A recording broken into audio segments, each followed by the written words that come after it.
So I don't get to do videos like this very often, but once in a while a company reaches out to me and, they see my channel and they're like, hey, what if we send you a product and you can review it, your own views, of course, and yeah, we'll do that. So that's happening today. I got these Joy-Cons from a company. All right, I've actually seen a couple other people do reviews on these, and they call them NYXI because it's NYXI. But I'm like very sure this company's Chinese, so I want to say that you'd pronounce it NYXI, but maybe wrong. Either way, that's what I'm gonna say. So we're gonna review these wireless. They're wireless Joy-Cons for the Switch, and they're like RGB lit. I don't know. Let's go check out the NYXI kind of split pad controllers. Okay, so like I said, I got these from NYXI or NYXI, whatever you want to call them. The box itself got a little bit roughed up. Not their fault. This was my local post office is not great. But the box itself on the back tells you, it comes with two of the joy pads, one for each side, frame, the manual, and a USB charging cable. So I did do a little bit of research on these beforehand to see what they're all about. So I'm interested to actually test out some of the stuff myself. But anyway, here are the controllers. Put the box aside, and here's everything you get. You get a manual. This is kind of like what you'd hook it in to turn it into a proper controller, and a little charging cable. No power brick, but even Nintendo doesn't include that, so it's what you expect. But yeah, these would actually be really cool to match the OLED Switch, because the OLED Switch is like the same thing. But so like the Hori pad, let me take off the little QC sticker. Like the Hori pad, these have the ability to have that extra button on the back that you can program. And I will say that I actually did, this isn't my first time unboxing these, and I'm not saying like I unboxed them and messed with them a whole bunch, but I did go through and kind of learn some of the stuff about them. So just before I even plug these in, I will say there are a couple really neat features. They have kind of like programmable buttons, a turbo function, and you can actually change the OLEDs and stuff with these buttons here. The OLED lights are around the joysticks. So I will show you that in just a moment with my Switch. Here we go. Here's my Switch. Got some Mario Kart going. I'll take these off. And so I have opened these, but I have not really got to test these. I will say right out of the gate, they feel a little bit light. But if you remember when I talked about these, the Hori split pad, which is like my favorite way to play handheld, they felt the same way. But once you're holding it with the Switch, it obviously doesn't feel light because you have the whole weight of the entire Switch. So look, press A when ready. So that's pretty easy peasy. So yeah, first off, got these pro gamer ass lights on here, kind of sharp. So one thing I will say, if we're gonna go into goods and bads, one thing that's kind of strange is the charging situation. If you were to charge these without them being like on the dock, you need like a cable for each. Like the cable that comes with it, you have to charge like each side is its own thing. But I will say this, you actually can put it in your dock and it will charge them as well. It doesn't say that on here, but I do know for a fact that works, because like I said, I haven't used these yet to test them out, but I have put them on the dock before I did this little unboxing, so I do know that works. Now one thing I did want to try out is, let me double check it. It says to change the light on it, you press the T button on the back, and then you click the stick. And then if you double click the stick, it actually kind of like cycles through. So the T button it looks like the bottom one. So let's do that. Yeah. Oh, cool. And I guess they're independent. So so you got red, orange, kind of yellowish green, kind of greenish green, bluish blue, darker blue, and like a purple, and then the rainbow. It would be cool. I mean, I know like it is in a sense a white controller. It would have been cool if there was a white too. Let's try the the cycle mode. I'll do them both at the same time. Oop. It's hard to do them both at the same time. I'll just do them one at a time. So there you go. Kind of cycling through, it looks like. Since I did them both separately, it looks like they're both going to go a little bit delayed. I'm going to go ahead and switch it to, I don't know, how about, kind of like that orange. Let's get back to that. Orange, yeah. It is kind of neat that they're independent because you can pick two colors you really like. And then, you know, white isn't the only color of these they have. So, I mean, playing handheld, let's just play a little Mario Kart and just kind of, I'm going to see what they're like handheld, and then I'm going to see what they're like hooked onto this. And there's one thing I really wanted to test out. I heard that they, like, when they're in, like, controller mode, they don't quite, work, to turn on your Switch with, like, the home button. I want to try that myself because, you know, the review I had seen where they said that, like, I don't know if they had them, you know, synced.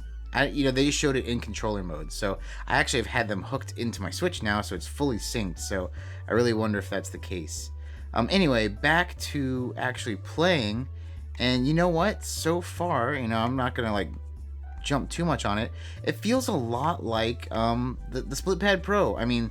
So with me being an adult with adult-sized hands, I said this a long time ago when I talked about the SplitPad Pro. That is like the only way that I will play handheld because the SplitPad like is made for adult hands. It's pretty nice. I will say though, I'm getting a lot of vibration with this thing. I don't know, but maybe it's. You guys hear that? Hold on. Here, listen when I do something. I'm gonna hold it closer to the mic. Coins make it vibrate. Hold on. You hear that? It's a lot of vibration. Like a whole lot of vibration. Wow. Okay. Oof. I think I saw on there where you can change that. I'm gonna do that in a second. But here, let's give it a pause real fast. And switch it to controller mode. That's wild. That vibration's wild. Get the kickstand back. I don't know if you'll be able to see the game now too well. Can you? You can see it good enough. I put these into controller mode. Now, I will immediately say that I do not like... So the lightness I talked about, I do not like how light this feels.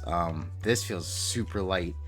I mean, comparing it to like a Pro controller, I mean, I wish I had a scale here. It's like way different. I think the only way that they could have kind of fixed that is by putting like weights in here. I know sometimes they can put weights in here, and really that could be an easy DIY for yourself because it looks like it's just 3 Phillips head screws. I mean, they're not even like Nintendo screws, so you could even do it yourself.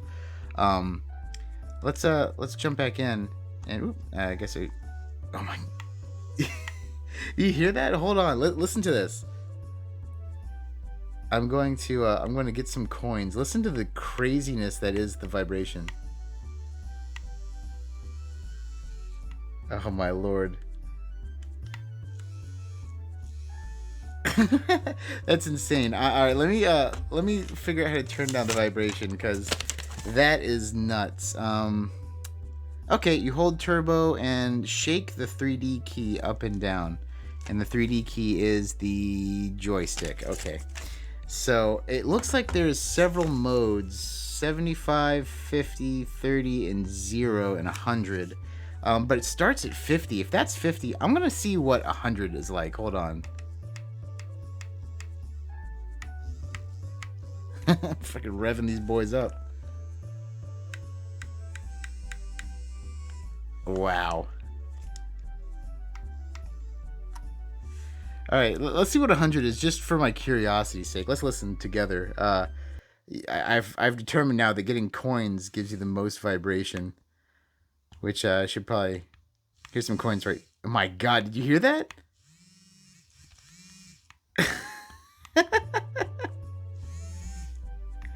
That is insane. So let's find an acceptable vibration. I'm gonna go all the way to off and then see what like the minimum is. Alright, so this is off. That's the 30, which is the lowest. Alright.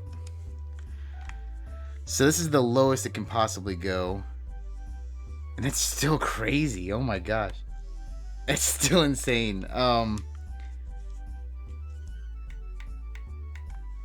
just gonna turn the vibration off. You know, I will say I think it might be better with the vibration off. I mean, like having it on 30 is not bad, but yeah, that was not. I mean, 100 was insane. You guys could hear that, I hope. I mean, I don't know. I guess I'll find out when I'm editing the video. But my gosh, other than that, you know, I like the comfort of the controller. The vibration has caught me off guard. I like the LEDs. Those are fun. And I really kind of like their logo. I know that has nothing to do with anything, but I was looking at it, and it's like a really cool kind of like evil owl. The only other thing I do want to check out, only because I check this out with every controller I mess with. Let's go to the Super Nintendo. I want to try out the D-pad. So the D-pad to me is a big feature. I'm gonna hook it back up properly. Actually, no, I'm gonna leave it off like this because I want to see about turning it on and off. The D-pad to me is a big feature because I like playing on the old school stuff, and if I don't have a good D-pad, I'm not going to enjoy myself. I will say it feels kind of weird. Like, it doesn't feel great, but I mean, compared to the Joy-Con D-pad, which is this, and it sucks, I don't know. Maybe it'll be somewhere in between this and the Pro. I like the Switch Pro controller D-pad, but let's just see. I'll pick a level that's not really hard. Just wanna play the game that's not. I'll just do this level. Well, it's not egregious. It's better than a Joy-Con for sure. Absolutely. Is it? Yeah, this isn't bad at all, actually. I was kind of a little worried, to be honest, because it didn't feel like it was going to be that great. But you know what? I stand corrected. This D-pad actually is not bad at all. Anyway, let's test out the last thing I wanted to do, and that is, I know you can turn it off. Now, the one thing I had heard is that you cannot turn on this with this. But let's find out. Looks like you can. So there. You know what? Problem solved. Just have to reassign both controllers because it sees them separately, I guess. Oh. Controller not connecting. Hold search.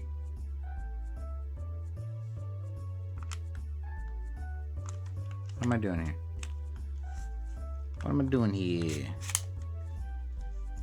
Well, it turned it on, but now it doesn't want to... Oh, stupid me. You gotta turn on the buttons down here. My bad. That was my fault. It shows how much I play we'll play with Joy-Cons. Which is not very often.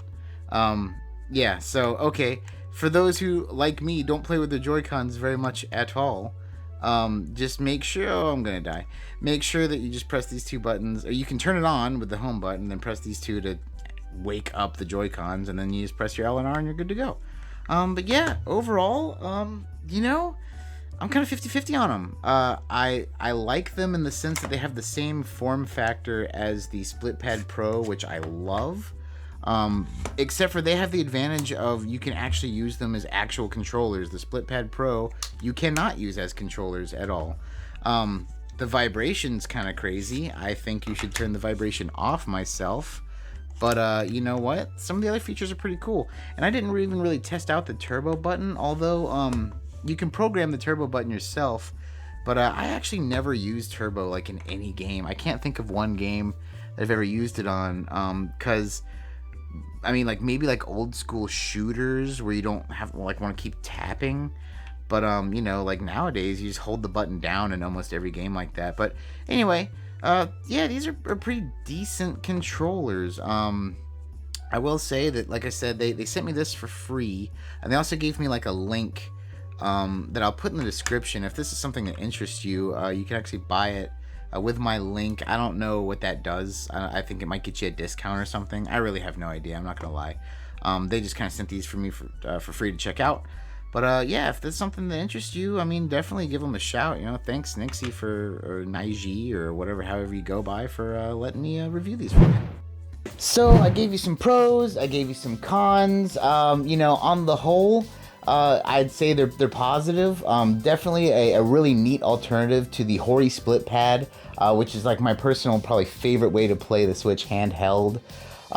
You know, there's some kind of quirks to them, like I kind of discussed in the review, but let me know what you guys think down below. Like I said, these were provided to me for free, but all these views were obviously totally my own because they're not all positive. But that said, if you're interested in buying them, they did give me a link that I have down in the description, where you know, you get like I think a little bit of a deal. I'm not exactly sure, but either way, I mean, you know, if you like these things, give them some love. I mean, I think they're pretty cool. I'm definitely gonna use them. Just if nothing else, for like the pro gamer LED action on them. But once again, you know, shout out, thank you, NYXI, whatever you go by, for shooting these my way, and you know, overall, pretty decent controllers. And that's gonna do it for us today, guys. Once again, thank you so much for watching. Thank you so much for subscribing. If you haven't, please do. That would be fantastic. But as always, my friends, take it easy.